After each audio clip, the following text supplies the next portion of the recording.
হ্যাঁ বন্ধুরা, আশা করি সকলে ভালো আছেন। এই দেখো যাচ্ছি আমরা তারাপীঠ।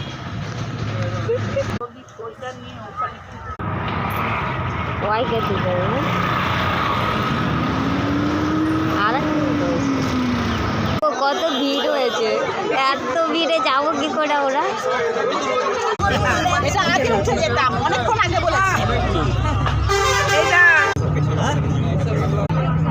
আমরা ট্রেন লাইনে দাঁড়িয়ে আছি, এবার ট্রেনে উঠে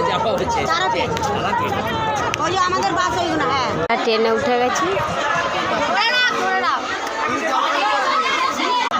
এই যে ট্রেন ছেড়ে দিয়েছে, যাচ্ছি।